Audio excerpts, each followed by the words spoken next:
Hello friends. आज हम अपनी हिंदी की अगली सीरीज यानी रचना के आधार पर शब्दों के भेद के बारे में अच्छे तरीके से चर्चा करेंगे। और मैं कोशिश करूँगा आपको इस तरीके से समझाऊं कि आपको आगे कभी भी इन चीज़ों को दोबारा पढ़ने की ज़रूरत ना पड़े। बस एक हल्का सा रिवीजन ही काफ़ी रहेगा। तो रचना के आधार पर जो शब्दों के भेद हैं वो तीन हैं। कौन कौन से?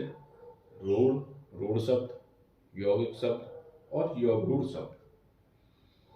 रूढ़ शब्द यानी जिन शब्दों का संधि विच्छेदन ना हो या जिन शब्दों का खंड करने पर कोई अर्थ ना निकले उन्हें हम रूढ़ शब्द कहते हैं। एग्जाम्पल तौर पे जैसे मुख। अगर हम मुख को अलग अलग करते हैं तो मुख धन खा। अब खा का कोई अर्थ निकलता है?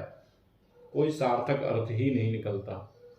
तो ऐसे ही शब्दों को हम रूढ़ शब्द कहते हैं। आप एग्जाम में काफ़ी आसानी से पता लगा सकते हैं कि ये शब्द रूढ़ है या यौगिक है या यौगरूढ़ है। अगर आप खंड कर रहे हैं और उन खंडों का भी कोई सार्थक अर्थ नहीं निकल रहा तो वह शब्द कैसे शब्द हो जाते हैं? रूढ़ शब्द हो जाते हैं। इसी का दूसरा भाग है यौगिक शब्द, यानी कि जिन शब्दों के खंड करने पर यानी जिन शब्दों के खंड करने पर उनका सार्थक अर्थ निकले यानी कि संधि विच्छेद हो जाए। यानी रूढ़ में क्या हुआ था? जिन शब्दों का हम संधि विच्छेद कर रहे थे यानी हम खंड कर रहे थे, कोई अर्थ ही नहीं निकल रहा था। लेकिन यौगिक उसका विपरीत है, यानी खंड करने पर उनका क्या होगा? एक सार्थक अर्थ निकलेगा और संधि विच्छेद हो जाए। जैसे कि परिश्रम, परिधन श्रम, यानी दो शब्द हैं मिलके इनसे क्या बनना है? परिश्रम। तो ये कैसा शब्द है? यौगिक है।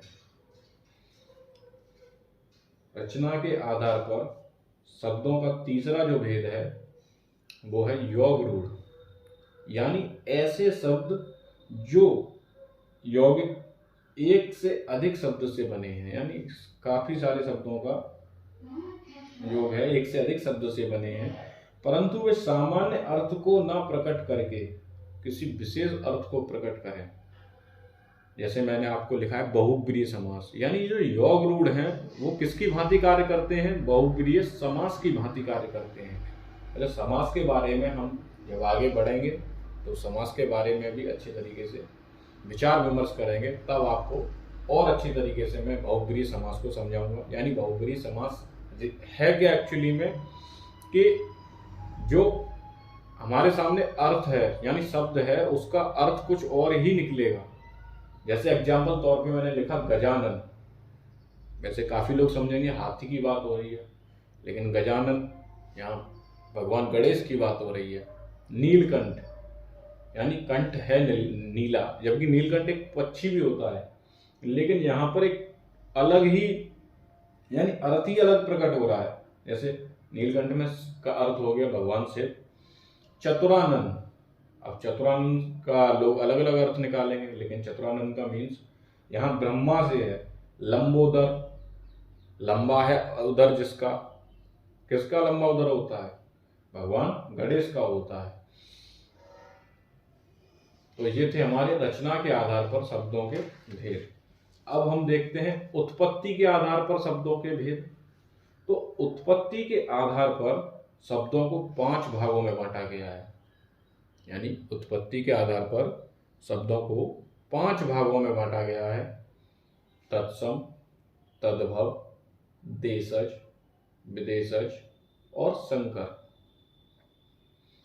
तत्सम, तत् धन सम, यानी संस्कृत के समान। जो शब्द संस्कृत से हिंदी में आकर भी वैसे ही प्रयुक्त होते हैं तत्सम शब्द कहलाते हैं। यानी जिन शब्दों को, जो शब्द संस्कृत से हिंदी में आकर भी वैसे ही प्रयुक्त होते हैं जैसे कि संस्कृत में हो रहे थे। एग्जाम्पल तौर पर दुग्ध, गोधूम, दुग्ध यानी दूध, गोधूम गोबर। ऐसे ही तद्भव, यानी संस्कृत के ऐसे शब्द जो हिंदी में रूप परिवर्तित होकर प्रयुक्त होते हैं वो तद्भव कहलाते हैं। तद्भव यानी संस्कृत के ऐसे शब्द जो हिंदी के रूप में परिवर्तित होकर प्रयुक्त होते हैं, जैसे दूध, गेहूं इत्यादि। देशज, अब देशज शब्द आप शब्द को ही पकड़ेंगे ना तो आपको कोई प्रॉब्लम ही नहीं होगी। तत्सम यानी जो संस्कृत के समान हो, तत्सम संस्कृत के समान, ऐसे तद्भव। अब तत्सम तद्भव तो इक्वलिटी में देखे जाए तो उसका अपोजिट हो जाता है, यानी जो शब्द संस्कृत के समान हो और उसमें जो संस्कृत के समान ना हो, यानी संस्कृत के ही शब्द हो पर उनका अर्थ परिवर्तित हो जाए, वो होता है तद्भव। अब देशज यानी ऐसे शब्द जिनकी उत्पत्ति का कोई स्रोत ही नहीं मिलता, जो हमारी आम बोलचाल की भाषा से उत्पन्न हो गए, यानी ऐसे शब्द जिनकी उत्पत्ति का तो कोई स्रोत ही नहीं है। और जैसे हम अपने यहाँ पे गांव देहात में देखते हैं खटिया, लुटिया, है ना, इस टाइप के जो शब्द होते हैं उन्हें ही देशज शब्द कहते हैं। उत्पत्ति के आधार पर हमारा चौथा जो शब्द है, वर्ड शब्द के भेद हैं, वो है विदेशज। अब विदेशज देखो नाम से ही पता चल रहा है, यानी विदेश, जिनकी उत्पत्ति कहाँ हुई हो, विदेश में हुई हो, जिनका जन्म विदेश में हुआ हो, या जो विदेशी भाषाओं में से हिंदी में सम्मिलित हो गए हैं,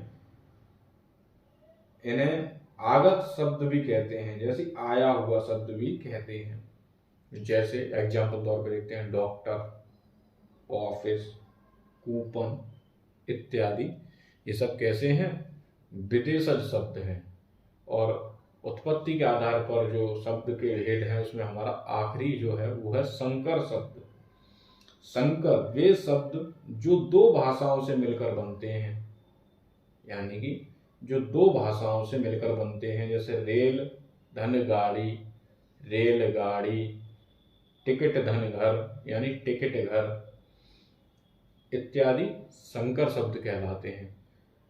इससे अगली कक्षा में हम सारे जो एग्जाम हमारे यूपी टेट सी टेट में क्वेश्चन बनते हैं, तत्सम तद्भव और हमारे जो देशज शब्द, विदेशज शब्द, इन सब के बारे में अच्छी तरीके से व्याख्यात रूप में हम लोग पढ़ेंगे। धन्यवाद।